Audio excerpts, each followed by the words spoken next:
बहुत पुराने समय की बात है। किशनपुर गांव में एक जाट रहता था जिसका नाम मुरलीनाथ था। वो अपनी एक बूढ़ी काकी के साथ रहता था। मुरली का नाम वैसे तो मुरलीनाथ था, पर उसकी काकी उसे प्यार से मुरली बुलाती थी, इसलिए उसका नाम मुरली ही पड़ गया। जब मुरली 5 साल का था, उसके माता पिता का एक हादसे में देहांत हो गया। गांव वालों ने कई दिनों तक रिश्तेदारों का इंतजार किया, पर कोई रिश्तेदार मुरली को लेने नहीं आया। पड़ोस में रहने वाली काकी को मुरली पर बड़ी दया आई। काकी की भी कोई संतान नहीं थी और जवानी में ही उनके पति का देहांत हो गया था। काकी ने मुरली को अपने पास रख लिया और उसे अपने बेटे की तरह पालने लगी। मुरली के पिता की थोड़ी बहुत जमीन थी, सो जब तक काकी के हाथ पैर चलते रहे, उन्होंने खेतों में काम करके मुरली का पालन पोषण किया। धीरे धीरे समय बीतता गया। गांव में काकी के घर की हालत बहुत खराब हो गई थी। बरसात के दिनों में छत से पानी टपकता था, सो काकी ने अब नया घर बनाने का सोचा। पैसों की समस्या आई तो उन्होंने एक खेत जमींदार को बेचने का फैसला किया।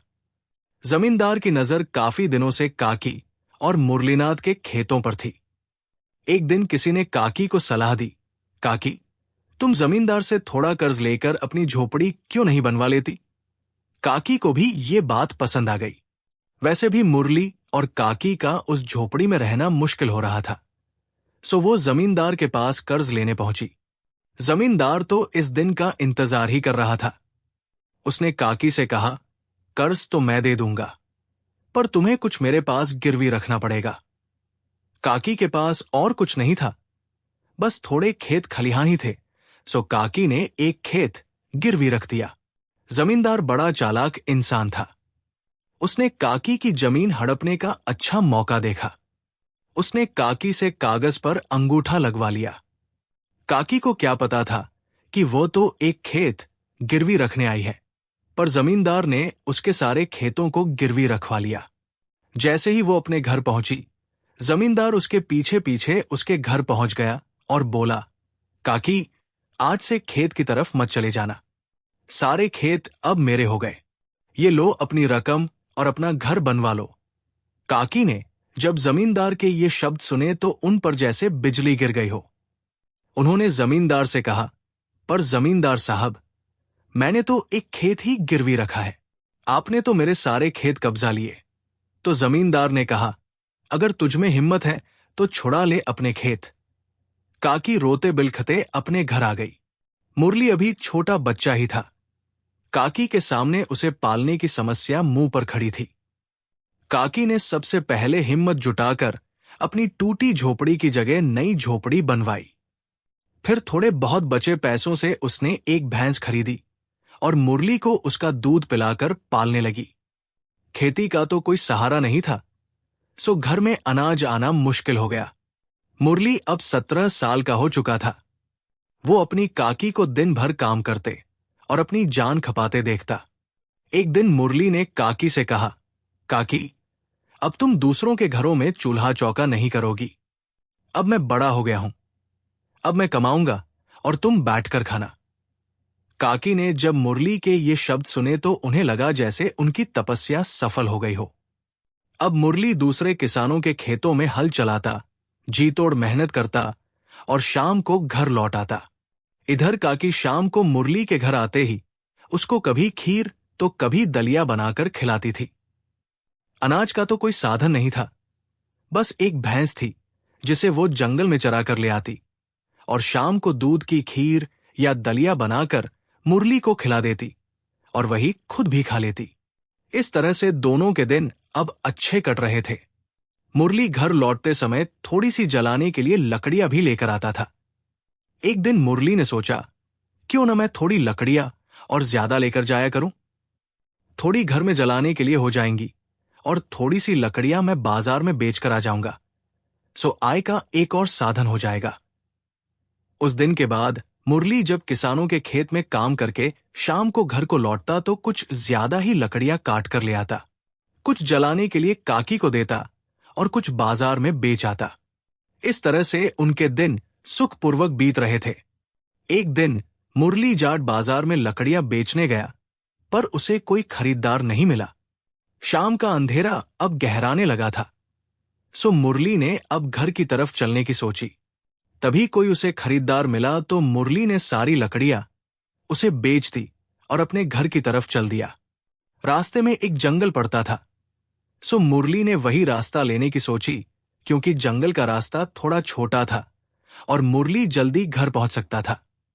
इसलिए मुरली ने वही रास्ता चुना।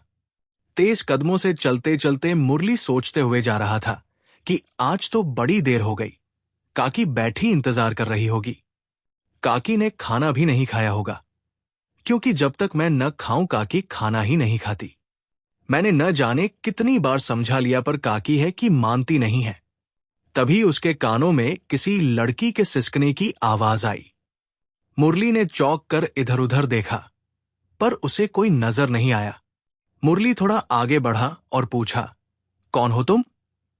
मुरली की आवाज सुनकर एक लड़की जो पेड़ के नीचे बैठी थी सकुचाने लगी और डर के मारे पेड़ के पीछे छुप गई। मुरली ने उससे कहा, डरो नहीं, सामने आओ और बताओ, तुम इतनी रात में इस पेड़ के नीचे क्या कर रही हो? क्या तुम्हें नहीं पता इस जंगल में जंगली जानवर भी रहते हैं? ये सुनकर लड़की और भी डर गई और जोर जोर से रोने लगी। मुरली को उस पर दया आ गई। मुरली ने उसे कहा, डरो मत, मुझे बताओ तुम कौन हो, तुम्हारा घर कहाँ है? चलो मैं तुम्हें छोड़कर आता हूं। लड़की ने हाथ जोड़कर रोते हुए कहा, मेरा कोई घर नहीं है। कुछ समय पहले मेरी मां का देहांत हो गया था, तो पिता ने दूसरी शादी कर ली। सौतेली मां ने मुझे मारपीट कर घर से निकाल दिया है। यह सुनकर मुरली बोला, तो तुम्हारे पिता ने कुछ नहीं कहा? मेरे पिता भी अब सौतेली मां के ही होकर रह गए हैं। वो कोई प्रतिकार नहीं करते, चाहे मेरी मां मारते मारते मेरी चमड़ी क्यों न निकाल दे। मुरली को उस लड़की पर बड़ी दया आई। मुरली को घर पहुंचने की भी जल्दी थी, सो उसने सोचा, अब मैं इस लड़की का क्या करूं? मुझे घर चलना चाहिए। पर 4 कदम जैसे ही उसने घर की तरफ बढ़ाए, उसके मन ने उसे धिक्कारा कि इस तरह से किसी लड़की को अकेले कैसे छोड़कर जा सकता है। वो वापस आया और उस लड़की से बोला, अगर तुम्हें कोई एतराज ना हो तो तुम मेरे साथ मेरे घर चल सकती हो। मेरे घर में मेरी बूढ़ी काकी और मेरे अलावा कोई नहीं रहता, और वैसे भी इस जंगल में रहना तुम्हारे लिए ठीक नहीं है। लड़की ने मुरली की तरफ नजर उठाकर देखा। उसे मुरली एक भला इंसान नजर आ रहा था, सो सकुचाते हुए वो मुरली के साथ उसके घर की तरफ चल दी। मुरली जब अपने घर के दरवाजे पर पहुंचा तो उसने काकी को आवाज लगाई, ओ काकी, दरवाजा खोलो।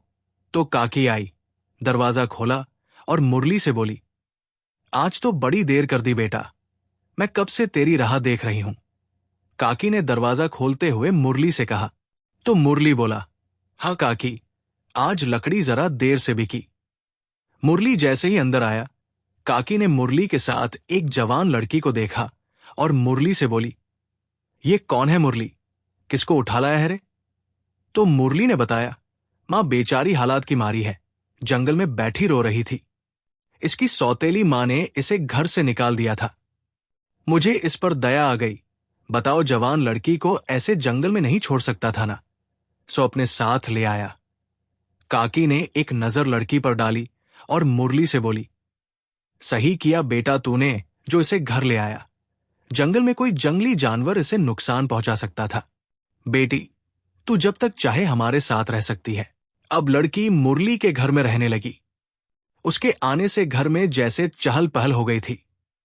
सूना घर अब खुशियों से भर गया था। काकी को तो अब बड़ा ही अच्छा लगता था, क्योंकि काकी सारे दिन अकेले ही घर में खटती रहती थी। अब वो लड़की, जिसका नाम सुना था, काकी को किसी काम को हाथ न लगाने देती। टूटी फूटी पुरानी झोपड़ी को भी गोबर मिट्टी से लीप कर उसने बड़ा सुंदर बना दिया था। काकी को उसके आने से बड़ा आराम हो गया था। दोनों मां बेटी की तरह मिलकर रहती थी। ये देखकर मुरली भी बड़ा खुश रहता था। अब घर में एक सदस्य और बढ़ गया था।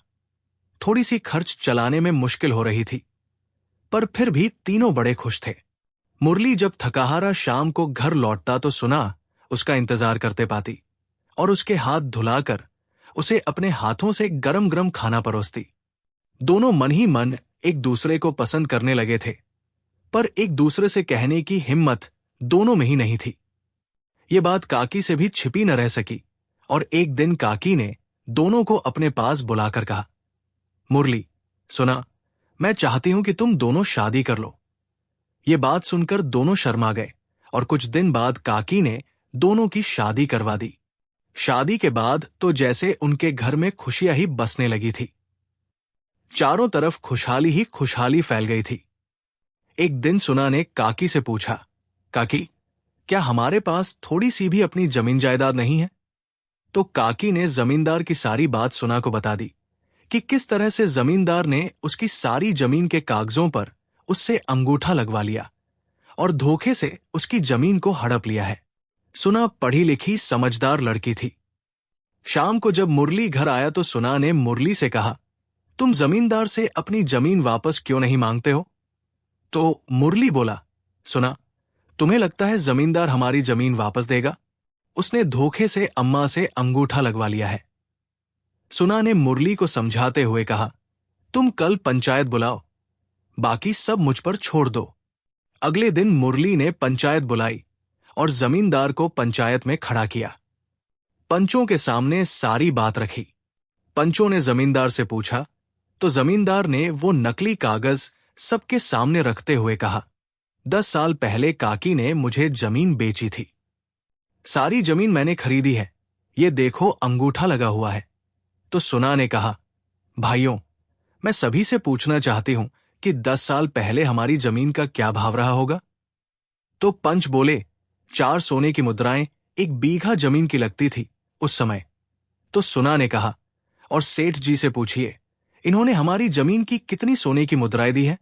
हमारी तो 10 बीघा जमीन थी। अब जमींदार बगले झांकने लगा, क्योंकि जमींदार ने तो बस काकी को 2 ही सोने की मुद्राएं दी थी। अब सुना ने उसी बात को पकड़ लिया। जब हमारी 10 बीघा जमीन थी तो 2 सोने की मुद्राओं में पूरी जमीन के कागजों पर अंगूठा कैसे लगवाया? अब पंचों के सामने जमींदार की गर्दन नीचे हो गई। उसने जमीन वापस करने का पंचों से वादा किया और अपनी जान छुड़ाई। अगले दिन उसने मुरली को बुलाया और सोचा, क्यों ना इसे मैं श्मशान घाट वाली जमीन दे दूं? उसमें वैसे भी एक पीपल का पेड़ खड़ा है। पीपल की छाया की वजह से काफी सारी फसल भी नष्ट हो जाती है और डर की वजह से कोई मजदूर भी उसमें काम करने के लिए नहीं जाता। सो मैं इसी जमीन को मुरली को दे देता हूं। और यही सोचकर उसने मुरली को बुलाकर वो जमीन मुरली को दे दी। मुरली जमीन पाकर बड़ा खुश हुआ और सोचता हुआ अपने घर की तरफ चला गया कि अब मैं अपने खेतों में काम करूंगा। अब तक मैं दूसरे के खेतों में मजदूरी करता था, हमारी खुशहाल जिंदगी होगी। यही सोचते हुए मुरली अपने घर पहुंच गया और सुना का धन्यवाद किया। सुना, आज ये जमीन तुम्हारी बदौलत ही हमें मिली है, नहीं तो हम तो उम्मीद भी छोड़ चुके थे।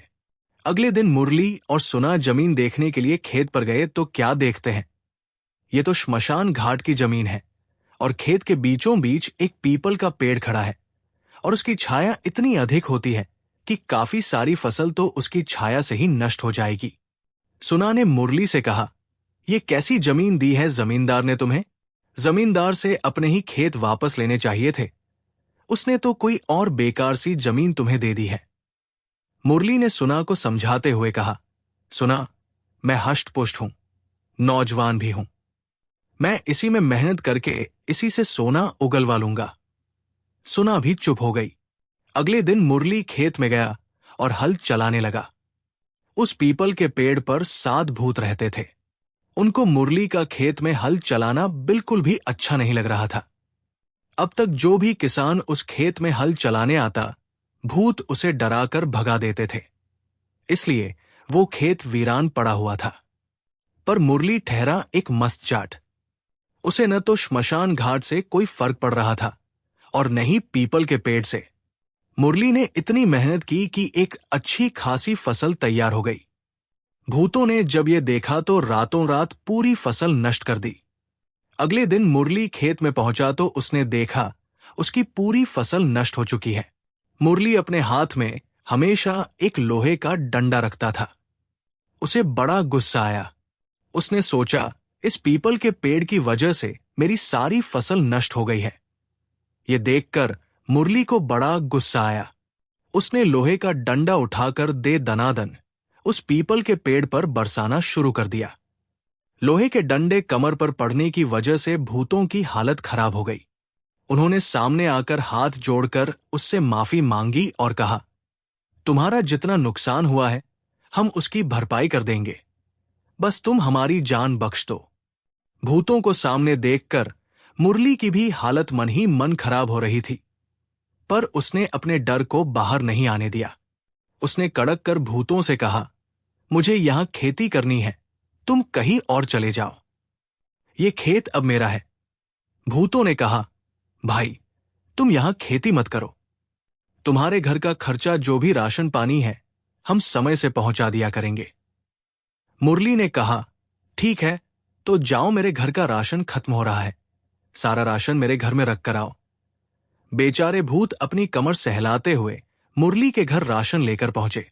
इस तरह भूतों को घर में देखकर सुना और काकी डर के मारे चिल्लाने लगी, तो मुरली ने उन्हें चुप कराते हुए सारी बात बताई। अब सुना, काकी और मुरली बड़े खुश थे। बड़े सुखपूर्वक उनकी जिंदगी बीत रही थी। अब भूत भूखे प्यासे बेचारे हर महीने मुरली के घर समय से राशन पहुंचाने लगे। एक दिन उन भूतों का गुरु अपने साथियों से मिलने के लिए पीपल के पेड़ पर आया तो उसने देखा उसके सारे साथियों की हालत बड़ी खराब हो रही है। भूत बड़े दुबले पतले हो गए हैं। तो उसने भूतों से इसका कारण पूछा। भूतों ने अपने गुरु को सारी कहानी बता दी। भूतों के गुरु ने अपने साथियों को धिक्कारते हुए कहा, भूत है, इंसानों को अपना गुलाम बनाते हो। धिक्कार है तुम पर, तुम खुद इंसान की गुलामी कर रहे हो। कौन है वो, मुझे बताओ, मैं निबटता हूं उससे। भूतों ने अपने गुरु से कहा, गुरुजी, वो एक मस्त जाट है। उसके पास लोहे का डंडा है और बड़ा हष्ट-पुष्ट है। एक डंडा पड़ते ही कमर टूट जाती है। तो भूतों के गुरु ने कहा, मैंने अच्छे अच्छों की अकड़ निकाली है, उसे भी मैं ही सबक सिखाऊंगा।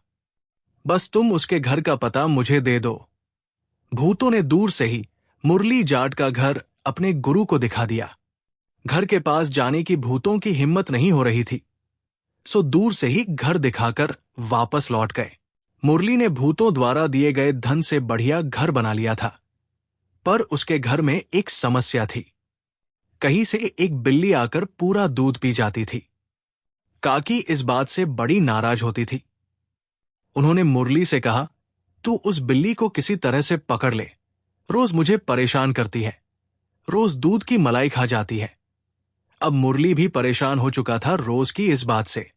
वह रात को घर के सारे दरवाजे बंद करके सोता, फिर भी बिल्ली पता नहीं कहां से आकर सारा दूध पी जाती। अब मुरली ने घर में यह पता किया कि बिल्ली आती कहां से है, तो उसे पता चला कि एक नाली के रास्ते बिल्ली आकर दूध पी जाती है। अब मुरली ने उस बिल्ली को पकड़ने की योजना बनाई। उस नाली के मुंह पर रस्सी का फंदा लगाकर लटका दिया और लोहे का डंडा लेकर नाली से कुछ दूर हटकर बैठ गया कि आज बिल्ली जैसे ही आएगी इस फंदे में फंस जाएगी और फिर इस लोहे के डंडे से उसकी पिटाई करूंगा।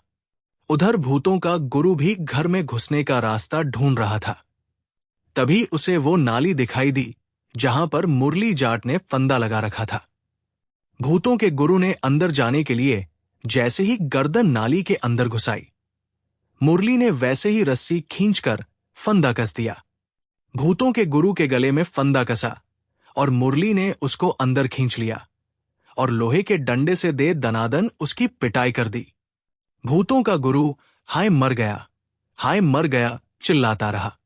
अब सबने देखा ये बिल्ली नहीं, ये तो कोई भूत है।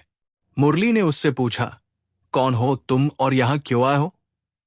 भूतों के गुरु की जाट के हाथों से लाठी खाकर हालत खराब हो गई थी।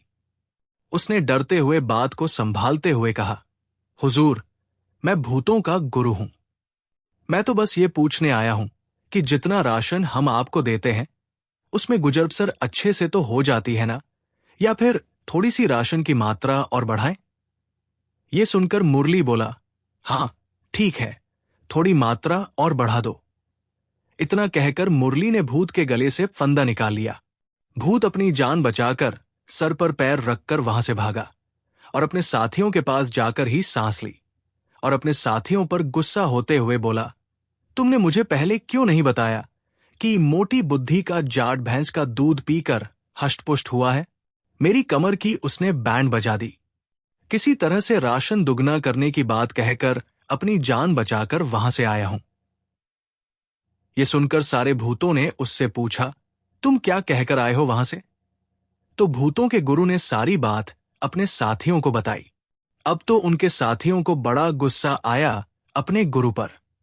उन्होंने कहा, हमारी तो उतने राशन में ही कमर टूट रही थी, अब तुमने हमारी समस्या और बढ़ा दी। अब हमें दुगना राशन उसके घर पहुंचाना पड़ेगा। ये कहकर सारे भूत अपने गुरु को मारने के लिए दौड़े। गुरु सर पर पैर रखकर ऐसे भागा कि फिर कभी लौटकर नहीं आया। अब सारे भूतों को दुगना राशन मुरली के घर पहुंचाना पड़ता था। इस तरह से मुरली, सुना और काकी की जिंदगी बड़े सुखपूर्वक बीतने लगी।